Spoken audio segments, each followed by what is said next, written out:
मोहम्मद गोरी के बारे में हम लोग चर्चा करेंगे कि गोरी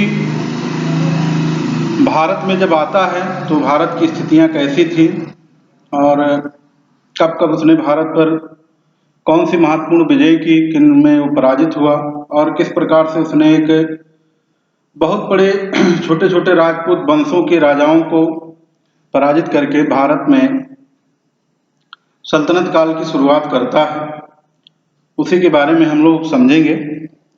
मोहम्मद गोरी जिस क्षेत्र में शासन करता था, पीछे हम लोग पढ़े थे महमूद गजनबी, तो गजनी के क्षेत्र में गोर प्रदेश हुआ करता था। वहीं पर जब यामनी वंश समाप्त होता है, उसी यामनी वंश के समाप्त होने के क्रम में संसवानी वंश की स्थापना होती है। उसी संसवानी वंश से रिलेटेड था महमूद मोहम्मद गोरी। अब यहाँ पर यही मुख्य मुख्य चीजें हम लोगों को ध्यान में रखना है कि वहां पर एक संसवानी वंश था।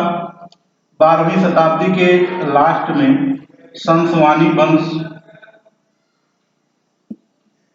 इसी संसवानी वंश से रिलेट करता था मोहम्मद गोरी। अब मोहम्मद गोरी भारत पर आक्रमण करने क्यों आएगा? जैसे पीछे के अध्यायों में हम लोगों ने समझा कि जो अरबों का भारत पर आक्रमण का उद्देश्य था, वो भारत में साम्राज्य विस्तार करना चाहते थे कि अरब से वो आए, सिंध क्षेत्र पर उन्होंने आक्रमण किया, सिंध पर कुछ समय तक उनका अधिकार भी रहा। फिर महमूद गजनबी को हम लोगों ने देखा, तो महमूद गजनबी का जो मेन उद्देश्य था वो लूटपाट करना था, इस्लाम धर्म का प्रचार करना था, ये सब बातें थी। साम्राज्य स्थापित करना उसका उद्देश्य नहीं था।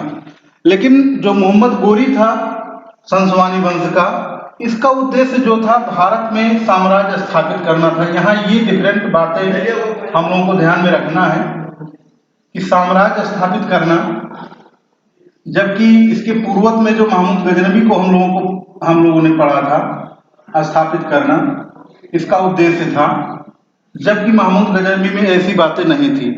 अब इसमें घटनाएं हम लोग देखें, मुख्य मुख्य घटनाएं क्या थी। तो जैसे मोहम्मद गोरी ने सबसे पहले आक्रमण किया 1175 में मुल्तान पे। अब यहाँ से क्वेश्चन महत्वपूर्ण है, हम लोगों को ध्यान में रखना है। 1175 ईस्वी में उसने सर्वप्रथम मुल्तान पर आक्रमण किया, लेकिन इसका कोई निश्चित परिणाम नहीं निकला। तो ये पहला इसका आक्रमण की जब भी बातें होंगी कि मोहम्मद गोरी ने भारत पर प्रथम आक्रमण कहाँ किया, कब किया, तो 1175 ईस्वी में मुल्तान पे उसने आक्रमण किया। उसके बाद फिर 1178 ईस्वी में इसने गुजरात क्षेत्र पर आक्रमण किया। 1178 में गुजरात क्षेत्र पर आक्रमण किया।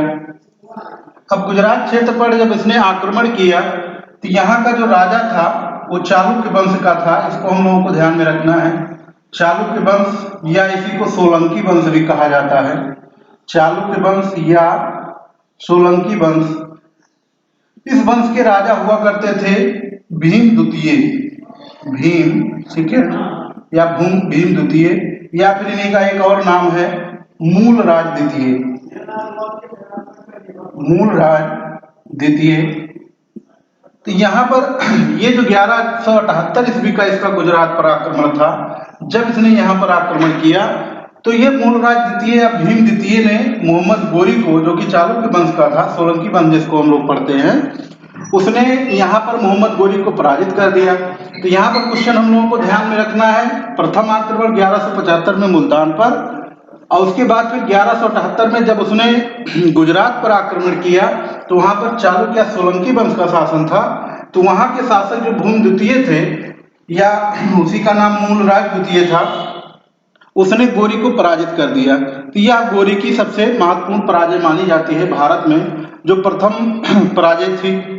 उसके बाद फिर होते करते 1191 में आते हैं। अब 1191 में जब हम लोग आज देखते हैं 1191 ईस्वी में, तो 1191 ईस्वी प्रसिद्ध है तराइन के प्रथम युद्ध के लिए। तराइन का प्रथम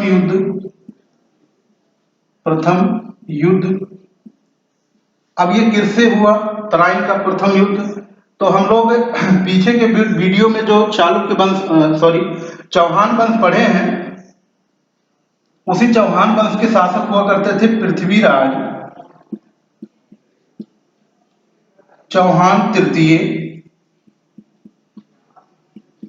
पृथ्वीराज चौहान तृतीय और मोहम्मद गोरी के मध्य और मोहम्मद गोरी के मध्य यह युद्ध हुआ, जो तराइन का प्रथम युद्ध के नाम से मशहूर है। तो जैसे तराइन के प्रथम युद्ध में, अब यहाँ पर यह भी ध्यान हम लोगों को रखना है, गुजरात क्षेत्र पर उसने आक्रमण किया तो वहां पर उसे मूलराज ने पराजित कर दिया था।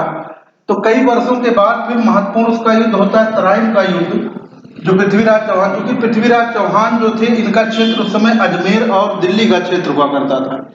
इन्हीं क्षेत्रों पर चौहान वंश का शासन था, वहीं पर ये शासक शासन करते थे, जिनके ऊपर 1191 में मोहम्मद गोरी ने आक्रमण किया। और उस आक्रमण का परिणाम ये हुआ कि मोहम्मद गोरी जो था इसमें पराजित हो जाता है, पराजित हो गया। अब पराजित होने के फलस्वरूप ये फिर भाग जाता है, अपनी सेना वगैरह इकट्ठा पुनः करता है, कहा जाता है।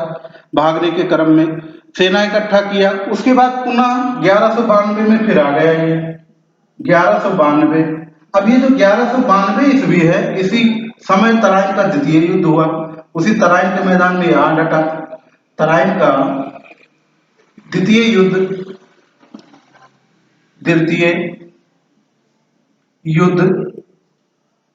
अब इस द्वितीय युद्ध में, तराइन के द्वितीय युद्ध में मोहम्मद गोरी ने पृथ्वीराज चौहान को पराजित कर दिया। और पराजित करने के बाद ये मान चलिए भारत के मैक्सिमम क्षेत्रफल मोहम्मद गोरी का अधिकार हो गया। क्यों? क्योंकि तत्कालीन समय में हम लोग देखें तो भारतीय राजनीतिक परिस्थितियों को अगर हम लोग समझने का प्रयास करें तो भारत की राजनीतिक परिस्थितियां उस समय इसी हिसाब से थी कि भारत जो था विभिन्न राजपूत वंशों में बटा हुआ था। छोटे छोटे राजपूत वंश भारत के विभिन्न क्षेत्रों पर अपना शासन स्थापित किए हुए थे, उनमें आपस में प्रतिद्वंदिता थी, सब एक दूसरे को नीचा दिखाना चाहते थे।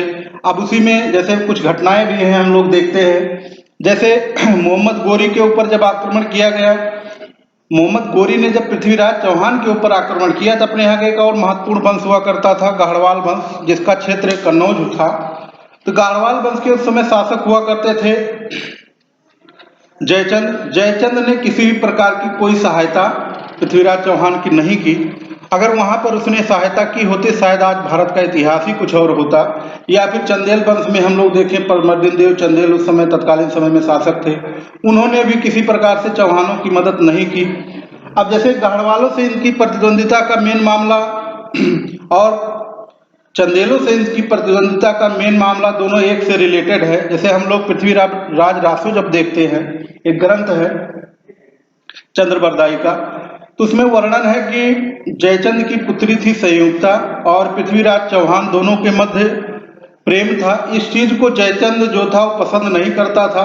तो पृथ्वीराज को अपमानित करने के लिए जयचंद ने एक स्वयंवर का आयोजन किया अपने राज्य क्षेत्र में या अपने दरबार में, और उसमें इसने पृथ्वीराज को नीचा दिखाने के लिए उसको बुलाया ही नहीं। और कहा जाता है कि जयचंद ने पृथ्वीराज की कृत्रिम प्रतिमा वहां द्वारपाल के रूप में लगवा दी। उन्हीं कृत्रिम प्रतिमाओं में किसी प्रकार से जा करके पृथ्वीराज चौहान छिप गया था और मौका देख करके वो संयुक्ता को वहां से लेकर भाग आता है। भागने के क्रम में मार्ग में ही महोबा के बाग में उसके कुछ सेनापतियों की, चंदेल वंश के मलखान सिंह वगैरह जो सेनापति थे, इन लोगों ने उनकी हत्या कर दी। बाद में उसने भी उनकी हत्या की। तो ये जो घटनाक्रम था, ये भारतीय शासकों की आपसी प्रतिद्वंदिता का ही प्रतिफल था कि जो तराइन के युद्ध हुए प्रथम और द्वितीय, उन दोनों युद्धों में मोहम्मद गोरी प्रथम में हार भले गया था, लेकिन पृथ्वीराज चौहान ने उसको पूरी तरीके से नष्ट नहीं किया। गोरी भी वहां पर किसी प्रकार से हतोत्साहित नहीं हुआ, विचलित नहीं हुआ, पुनः हो गया।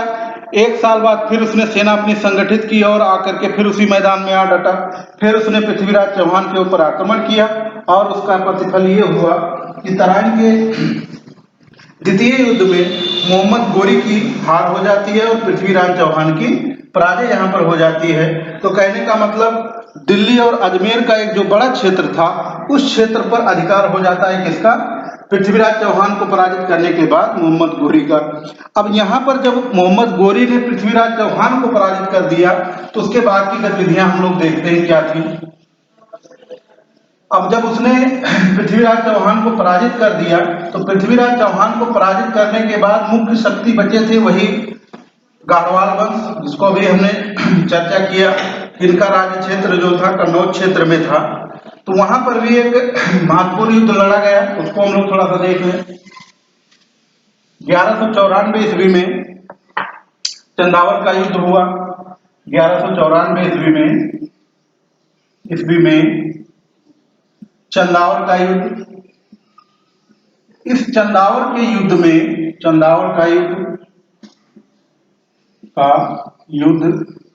इस चंदावर के युद्ध में मोहम्मद गोरी ने किसको पराजित कर दिया? गाढ़वाल वंशी शासक जो थे, गाढ़वाल वंशी शासक हुआ करते थे,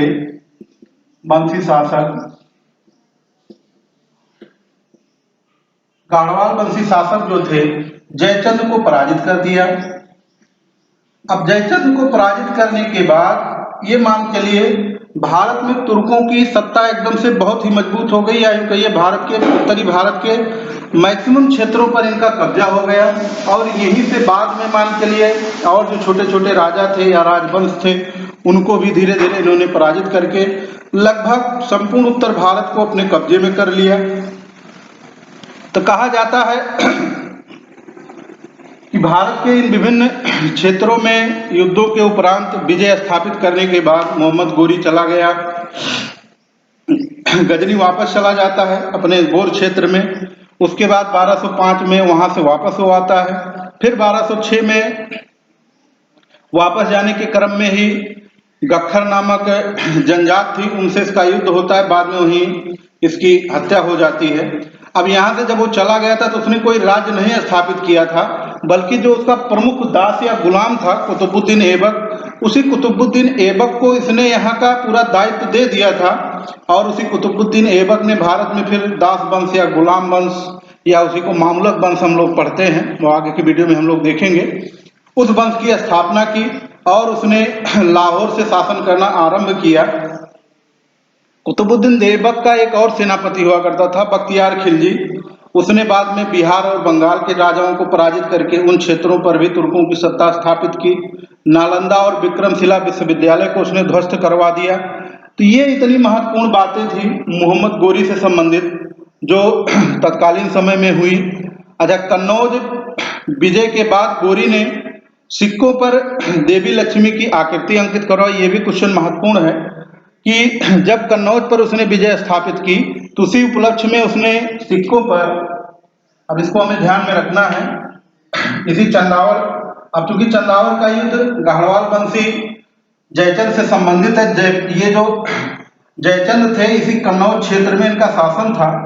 यहाँ के विजय के फलस्वरूप गोरी ने सिक्का जारी करवाया। अब उस सिक्के की खासियत क्या थी? जो सिक्का उसने जारी करवाया उसमें एक तरफ देवी लक्ष्मी